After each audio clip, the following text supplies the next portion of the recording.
Good afternoon, ladies and gentlemen. I'm here to tell you about working at Metro by T-Mobile, see if it's worth it or not. I'm not going to waste most of your time because people look for fast, easy, and reliable videos. First, I'm going to tell you a little bit of my background story, and then I'm going to get to the list of working at Metro by T-Mobile, like the pay, the environment, the employees, the training, everything what I know about before I used to work there. So let's get straight to it. So I was 16 years old when I was looking for a job. I was desperate that I would choose any one because I wanted to start saving up. And so I saw this Metro by T-Mobile next to a restaurant that I came out, and I asked myself, "Oh well, I think I'm pretty good at communicating." And so I went to that store. I asked if they hired any 16 years olds. They said yes, but you have to interview with the boss. And I said, oh, "Okay, it's fine. When does this boss come?" And they said, "Oh, he comes at this day." And I was like, "Okay, I'll be there." And then so I came back to that day, and the boss came out, talked to me. He asked these couple questions. He asked, "Where do I live?" I live in this location right here, 15 minutes away from Metro. And so he was like, "Okay, okay. You have a car?" I was like, "Yes, I got a car." "You have a bank account?" "Bank account. I got it." And so he also asked, where school do I go to? And I live to this school, 15 minutes away from my house, and yeah, pretty far away from my house and my school. So yeah, and he was like, oh, "Okay, okay." All right, then he was like, "Okay, well, I guess you can come to the store, and you can start getting you prepared for the day when you're ready, which is 2 months." And I was like, "Oh, okay, sure, man, I'll be there." He was like, and then he was like, "All right, we'll see you then." That's it, straight out the bat. So after school, I would go straight to Metro by T-Mobile, and when I got there, I saw this dude named Mohammed. I told him, "Hey, this dude named Sal told me to come here and start training." And dude said, "Okay, come back on the back counter." And then I went back counter, and then he started blabbing out these things that I should know about, information about Metro by T-Mobile. And I was like, "Whoa, whoa, whoa! I didn't even bring a notebook." And he gave me a notepad, and I started writing down things. He started saying things about the monthly bill, the basic payments that I need to know about, all the tax and fees added, all the prices, promotions, pretty much everything that I need to know, the basics. And that was throughout the whole day. I started visualizing him, what he does with customers, and how he solves problems, how he sells the phone, stuff like that, how he uses the computer. The computer looks pretty complicated, but you'll get used to it the more you see it. So the first day of training was sort of overwhelming. There was just a lot of words he was giving me that I had to write down on the notes that was sort of organized, but too much, too much. I'm not gonna lie. But second day came, I had to make an account, a T-Mobile portal account, and so once I made it, you should see all these sessions that I need to complete. And it was a lot. They said until you get this done and know about these sessions in your head, that's when you're ready to start selling phones. And they said approximately like a month or two. I was like, damn, it's gonna take me a while. So like even the policies are included in the techniques, the skills that you need to handle things. And so it just covers down everything what you need to know about Metro at T-Mobile. So my payroll as I started working there was $8 an hour, and that was pretty crappy. I don't even know why I took that.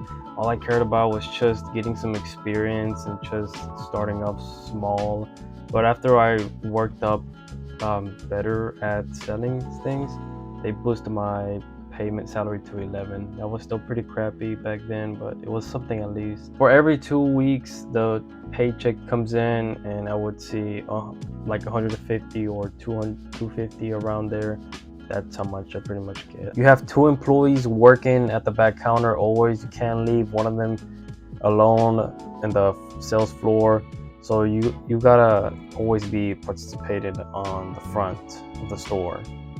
Every once in a while, you'll get like 10 to 20 customers a day, and you just mostly pay their bills, or they want a question about their phone, their monthly bill, they're just curious about something. You may even encounter some customers that are angry over something that you didn't even do. So, for example, if they're mad about their bill, there's some extra fees that they're paying for that their recent employee that worked for them to help out for something didn't let them know over something that they added. pretty much once in a while you'll encounter that. So if you're not a big fan of dealing problems, then this might not be for you. And when there's no customers around, most of the time you can't lay around. You gotta at least do something productive, clean around the store, find a way to sell this particular phone to this one customer that might come into the store and might ask for this or might ask for that. You just gotta have like a plan to make that sell. Unless if you are an experienced sales associate, employee, then you probably stick around and just stay on your phone if you're good at selling. So now I'm gonna cover down the truth about why you need to be careful when you're trying to purchase a phone as a customer or you're working as an employee. So employees will try to say it costs this because you're paying for the extra fees, the monthly bill, these extra charges when they're not actually there. Sometimes even sometimes in the hub, the T-Mobile hub would have some promotions that it won't charge you the fees because I don't know, some type of holiday it could be, and employees really don't tell their customers, and so that's something you got to be careful about. Again, they're trying to earn as much commissions as possible. They try to.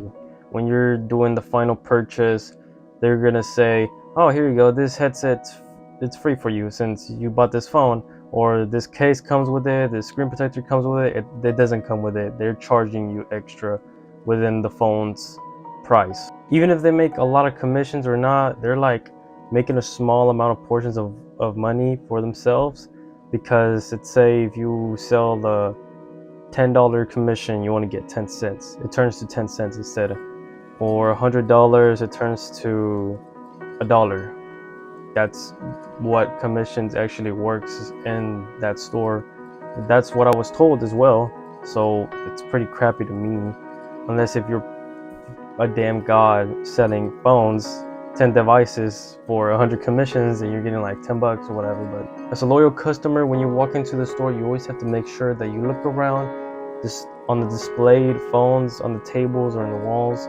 You gotta make sure you look at the price next to them and just see exactly how much it is, and at the tiny labels that the fees may come with. So let's say that you're looking for a $120 phone, but in reality it costs $130 plus the fees, but the employee will say $160. And so the reason they say that is because they're trying to earn an extra commission for themselves. Because at the end of the purchase, they're gonna give you a headset, a case, or screen protector, and they might say, oh, it's free, it's for you, it comes with a promotion with the phone. It does not. It really does not. They're just trying to make commissions. So once you got your phone, your little headset or screen protector, whatever it is, in the bag, you start to leave. At the end, they're not going to give you a receipt. Sometimes they won't, and it's against the law if they don't provide you a receipt, because if you don't have the receipt, you won't be able to see the prices that you just bought, and you're screwed if you leave the store without a receipt, because if you come back, they're gonna be like, no, well, ain't my problem. So always look at the quote of the phone plus the extra fees that come with. So usually it's only for SIM cards, activations, the monthly bill.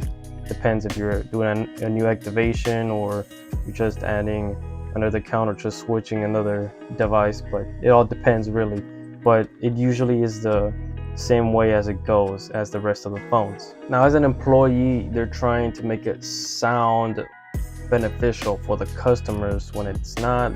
You're not really being truthful, to be honest, to the customer. I personally think that it's not the right thing to do. You gotta have some integrity in this.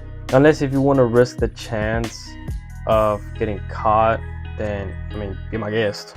Don't get me wrong though, at least Metro by T-Mobile is a very affordable company to have multiple devices on your account. So you can have like 6 devices, you could pay like 120. So I mean, they got plenty of promotions as well. So I mean, it's good. It's good service. It's cheap. It's affordable. So I mean, at least they're great. All right, so I covered down everything, what I've been through, and now you know. But if you want to go ahead and work there, I mean, go ahead, be my guest. Just let me know how it goes, then give me some backup story there. So hope you enjoyed this video. I hope it helped you a lot.